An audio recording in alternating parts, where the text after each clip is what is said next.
إن الحمد لله نحمده ونستعينه ونستغفره ونعوذ بالله من شرور أنفسنا ومن سيئات أعمالنا. من يهده الله فهو المهتد ومن يضلل فلا هادي له. أشهد أن لا إله إلا الله وحده لا شريك له، وأشهد أن محمدا عبده ورسوله. يا أيها الناس اتقوا ربكم الذي خلقكم من نفس واحدة وخلق منها زوجها وبث منهما رجالا كثيرا ونساء، واتقوا الله الذي تساءلون به والأرحام إن الله كان عليكم رقيبا.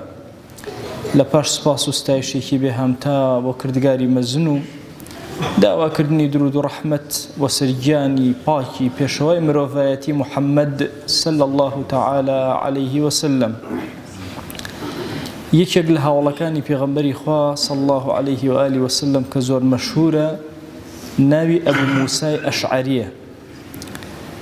ئەبوو موسای ئەشعەری لە قەومی ئەشعەریەکانە. ئەشعەریەکان لە خزمەتی پێغەمبەرە صلی الله عليه وسلم کە لە یەمەنەوە هاتن ئیمانیان هێنا، مەجموعەیەک صفاتی جوانیان لەگەڵ خۆیان هێنایە ناو مەدینەی پێغەمبەر صلی الله عليه وسلم. یەکێک لەو صفەتانە ئەو تەوقەکردنەی کە ئەمڕۆ ئێمە ئیماندار ئەگەین یەکتر و ئەیکەین، یەکەم کەس لە ناو مەدینەیە کە کاتێ تەوقەی کرد ئەشعەریەکان بوو. لە ڕیوایەتێکە ئەبوو موسای ئەشعەری وەمانە گێڕێتەوە أفرمي إن الأشعريين إذا أرملوا في الغزو أو قل طعام عيالهم في المدينة جمعوا ما كان معهم في ثوب واحد ثم اقتسموه بينهم في إناء واحد بالسوية. أفرمي أشعري كان صفتي كان هبو ألكاتي غزا وجنگ وجهادا يا لناو مدينة کاتێککە خواردنیان کەم ئەبووە، مەجموعەیەکیان خواردنیان نەئەما و هەندێک زۆریان پێبوو، ئەهاتن شتێکیان لە بینی خۆیانە ڕائەخست، هەرچیان هەبوو هەر هەمویانە خستە سەری. دوای دۆڵچەیەکیان هێنا هەر هەمووی بە ئەندازی یەکتر تەوزیعیانە کرد بەسەر یەکترە. هیچ کەسێک زیاتر نەبوو لە کەسێکی تر. پێغەمبەری خوا صلی الله عليه وسلم ئەم صفەتەی زۆر پێخۆش بوو. بۆیە کاتێک کە ئەم صفەتیان باس کرد بۆ پێغەمبەر صلی الله عليه وسلم وتیان ئەشعەریەکان ئاوا ئەکەن لە بینی خۆیانە، فەرمووی فەهم منی وأنا منهم، ئەوان لە من و منیش لەوان. واتە ئەم کارێکە کردویانە کارێک مطابقی موافقی شریعەتی گەورەی ئیسلامی. لە وتارێکە عەرزم کردوون لە ئیمان بەرزتر ئیحسان، لە عەقیدە گەورەتر بریتێ لە ئیحسان و بەرووبوومی عەقیدە. لە ڕێوایە وتارێکی ترا باسم کردووە کە لە عەدالەت گەورەتر ڕەحمەتە. هەندێک جار ئینسان عەدالەت ئەوەیە بەرامبەرەکەی بکوژێتەوە، بەڵام ڕەحمەت ئەوەیە عەفوی کە عەفو لای خوا زۆر زۆر گەورەیە. بابەتێک هەیە لەم قسە و داستانەی ئەشعەریەکانەوە وەری ئەگرین، ئەویش ئەوەیە شتێکمان هەیە لە فیقه گەورەترە، لە فقه بەرزترە. فقه ئیسلامی واتە شریعەتی ئیسلامی. شریعەتی ئیسلامی بە هەموو ماناکانیەوە بریتی نیە لەوەی کە تۆ فێربی تەنها بە خەڵک بڵێ ئەوە حەڵاڵە ئەوە حەرامە، ئەبێ پشتی فقهی ئیسلامی بخوێنرێتەوە کە بریتێ لە قیەم و ئەخلاق. ئەگەرنا چ بە پێی عەدالەت بێ، چ بە بێ فقه بێ، نابێ ئە بەم شێوازە مامەڵە بکرێ. چونکە کەسی دەوڵەمەند خوای گەورە زەکاتی لەسەر داناوە، سەدەقەشی لەسەر داناوە، ما عەدای ئەوە ئیتر حڕی خۆیەتی چۆن ماڵەکەی سەرفەکات و بە چ شێوازە. چۆن حقوقی فەقیر دراوە لە شریعەتی ئیسلامی، حقوقی دەوڵەمەندیش هەیە. چۆن هەندێ ئەموالی هەیە زەکاتی لێدرێ، هەندێ ئەموالیش هەیە زەکاتی لێ نادرێ. ئایا لەناو ئەشعەریەکانە کاتێ دەوڵەمەند و فەقیر یەکسان ئەبوونەوە شریعەت ئەمەی ویستووە؟ شریعەت ئەگەر سەیری بکەین لە فقهی ئیسلامیە، فقهی ئیسلامی ئەبەم شێوازە ناڵێت. هەر کەسە خاوەنی مڵکی شەخصی خۆیەتی، هەر کەسە خاوەنی داهاتی خۆیەتی، هەر کەسە حڕە داهاتی خۆی مادام حەقەکانی خۆی جێبەجێ کرد چۆن سەرفی ئەکا سەرفی کە. مادام لە حەرامە نەبی، مادام لە تەبذیر و زیادەڕێی و ئیسرافە نەبی. ئەی ئەم حاڵەتە بەرزەی کە لەناو ئەشعەریەکانە پێغەمبەری خوا صلی الله عليه وسلم ئەفەرمێ فهم مني وأنا منهم، ئەمە بریتە لەو قیامە بەرزەی کە لە پشتی فقهی ئیسلامیەوە هەیە. وەیە کاتی ئەبینین عومەری کوڕی خەتاب ڕەزا و ڕەحمەتی خوای لێبێ لە دابەزاندنی عقوبەی دەستبڕینێکە ڕای ئەگرێت وە نییە فقهی ئیسلامی ڕاگرت بێ وە نییە شەریعەتی ڕاگرت بێ، قیەم ڕێگەی نادا کە ئەو ئەحکامە شەرعیە جێبەجێکە و تەطبیق. هەندێک جار لە فقهی ئیسلامیە ئەحکامەکان لەسەر سووکە بن، بەڵام ئەخلاقیات و قیەمت لەسەر سووک نابێ. بۆیە فەرمێ ئەگەر کەسێک هاتە مەنتیقەیەکەوە بێکەس و بێحاڵ و ماڵ بوو،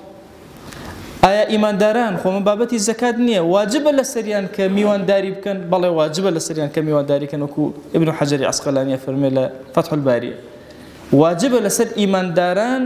ئەگەر کەسێکی غەریبەیان بینی لە شوێنێکا بێحاڵ و بێماڵ میوانداری بکەن. هاوێنەی ئەم گوندە بەڕێزە ئەگەر کەسێکی غەریب بێتە ئێرە بێکەس بێ،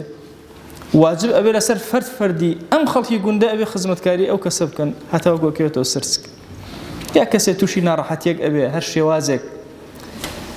ئەمڕۆ مەفهومێکی زۆر خەتەر هەیە لە جیهانی ئیسلامیە، شەباب و گەنج تووشی حاڵەتێکی زۆر سیر بوون، وا تەسەوڕەکەن دین بریتێ لە حەڵاڵ و حەرام.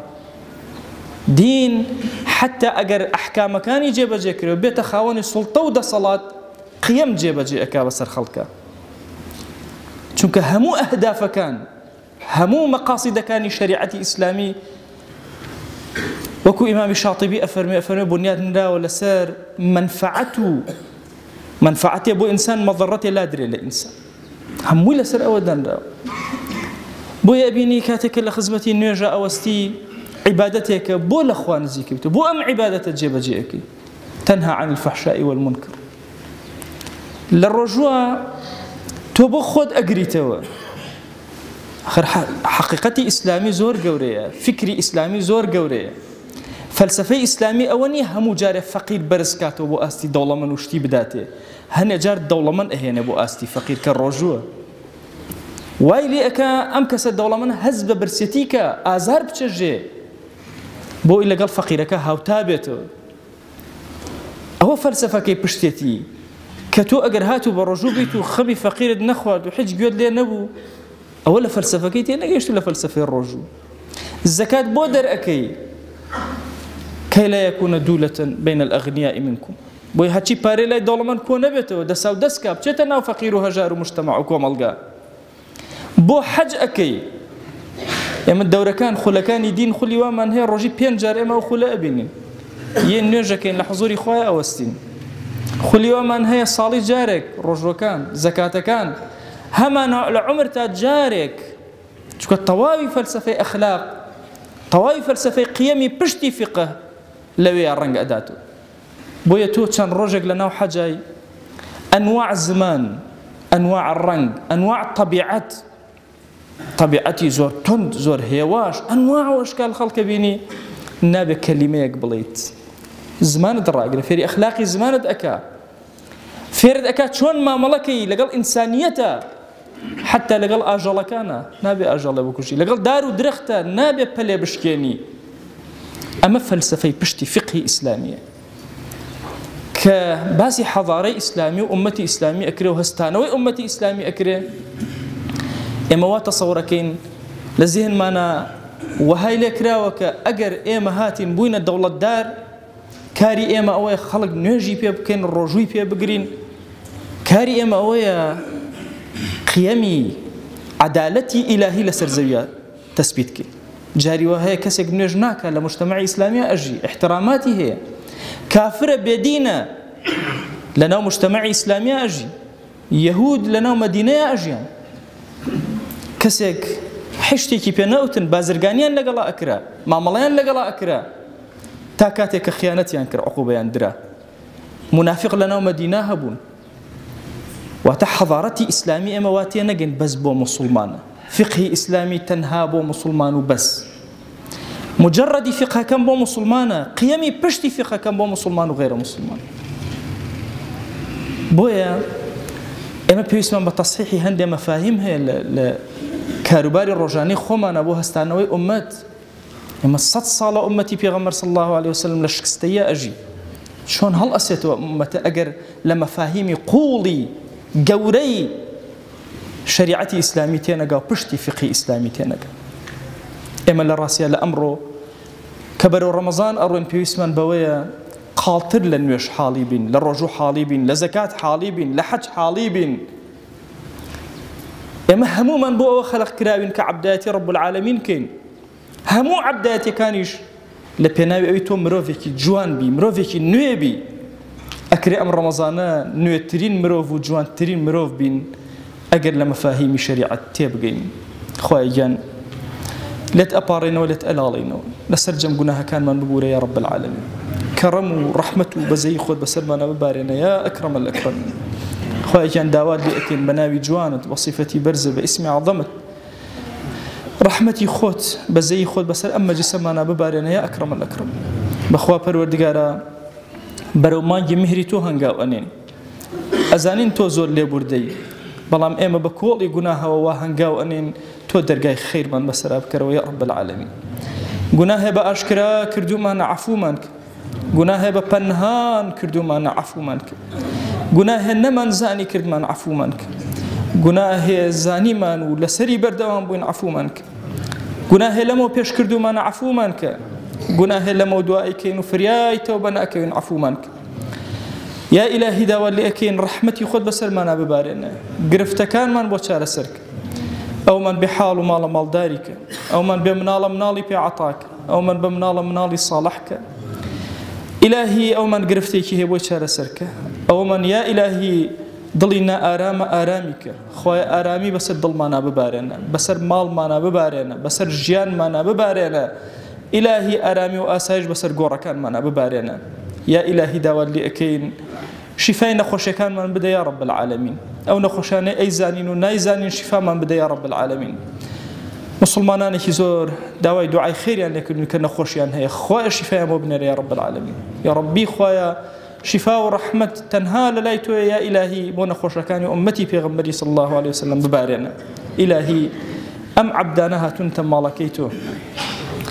پەروەردگارە تۆ خۆت ئەزانی ئەمانە سەری بەرزیان نەوی ناکەن لە سوجدا تەنها لە حوزوری تۆیان نەبێ ئەمانە ڕکوع نابن تەنها لە خزمەتی تۆیان نەبێ ئەمانە دەستی زەلیلی دوعا بەرز ناکەنەوە تەنها بۆ تۆ نەبێ دەیا ئیلاهی دوعاکانن گیرا بکە